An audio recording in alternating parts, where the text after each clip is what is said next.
Гидра басшысы Йоген Шмидт өз-өзіне супер солдат қылатын сары суды егеді. Нәтижесінде ол супер солдатқа айналады, алайда өз бет-әлпетінен де айырылады. Екінші дүниежүзілік соғыс кезінде Стив Роджерс есімді американдық өзінің досы Бакимен соғысқа барғысы келеді.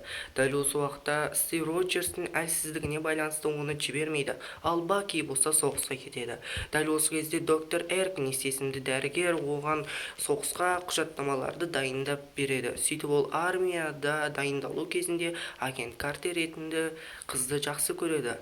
Кейіннен американдықтар супер солдат жасау туралы идеяны пайдалана отырып әскер іздейді. Дәл осы кезде Стив Роджерс өзінің қайсарлығымен көзге түсіп, оны тәжірибе жүзінде қолдануға алып кетеді.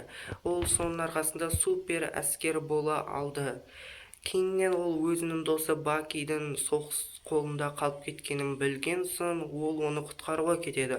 Нәтижесінде ол оны құтқарып келеді. Сөйтіп ол батыр атанып, әртүрлі соғыстарға қатысады. Осындай кезекті бір соғыста өзінің досы Баки таудан құлап, оны өлдіге санайды. Содан соң ол Гидра басшысы Йоген Шмидтті іздеп онымен шайқасады. Бірақ та ол тессерактты ұстап, сөйтіп ол жойылып кетеді. Сөйтіп Капитан Америка жалғыз өзі ұшақта қалады. Сөйтіп ол Антарктидаға ұшақ құлап келе жатқанын біліп, басқа амал болмаған соң ол Антарктидаға құлаған күйі із-түзсіз кетеді. Айша үңгірден бір білезік тауып алады, және де ол білезікті өзінің қызы Санаға береді, ал өзі Хасанның қолынан қаза табады. Капитан Америка Гидраға қарсы шыққанмен, Гидра әлі толығымен жойылып бітпеген еді. Және де Гидра тобының мүшелері таудан Баки Барнстың денесін тауып алады. Сөйтіп оған әртүрлі эксперименттер жасап, оны супер әскерге айналдырады. Америкада Кэрол Денверс есімді қыз дүниеге келеді. Ол жастайынан ұшқыш болуды армандайды. Соғысқа айналған Баки Барнс Америка президенті Джон Кеннедиді атып тастайды, және де ол қысқы әскер атты лақап атқа ие болады. Говард Старк пен Хэнк Пим мұхитқа түсіп кеткен тессерактты тауып алады. Жер ғаламшарының тұрғыны Мередит Квилл өзге ғаламшарлық Эгоға ғашық болып, олардың арасынан Питер Квилл есімді бала дүниеге келеді. Таныс Захамбери ғаламшарындағы халықты қыру кезінде Гамора есімді жас қызды асырап алады. Америкада қалқан ұйымы құрылды. Джанет Ван Дайн мен Хэнк Пимнің тапсырма орындау кезінде кванттық әлемге Джанет Ван Дайн түсіп кетеді. Анасының қайтыс болғанына қайғырып отырған Питер Квиллді ғарыштан Эго Йондуды тапсырыс бере отыра әкелуді тапсырады. Алайда Йонду оған келіспей, ең соңында Питер Квиллді өзіне асырап алады. Хэнк Пим зейнетке шықты. Ұшқыш болуды армандаған Кэрол Денверс ақырында ұшқыш болады.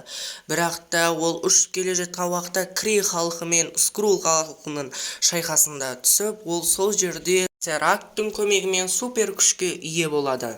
Алайда ол өзінің өткенін ұмытып, өзін Крий халқының тұрғынымын деп ойлап, крейліктермен бірге ғарышқа кетеді. Қысқы әскер миллиардер Говард Старк мен Мария Старкты қастандықпен өлтіреді. Оның бизнесі ұлы Тони Старкқа өтеді. Африкаға құлаған вибраниум металы өте құмды металл болып шығып, сол жерде Ваканда атты мемлекет құрылады. Және де олар вибраниум металын ешбір елге бермейді. Алайда қарақшылық жолмен сатып жүрген Ваканда патшасының інісі ең соңында Ваканда патшасы Тчаканың қолынан өлім құшады. Құпия ұйым Наташа Романов пен оның қарындасын ұстап алып, оларды әртүрлі эксперименттер жасады. Соның арқасында олар өте мықты шылар болды. Венву Тайло ауылында Инли атты қызға ғашық болып, екеуі үйленеді. Carol Danvers Крей халқымен бірге отырып скрулдармен шайқасып жүреді және де өзінің атауын Капитан Марвел деп өзгертеді.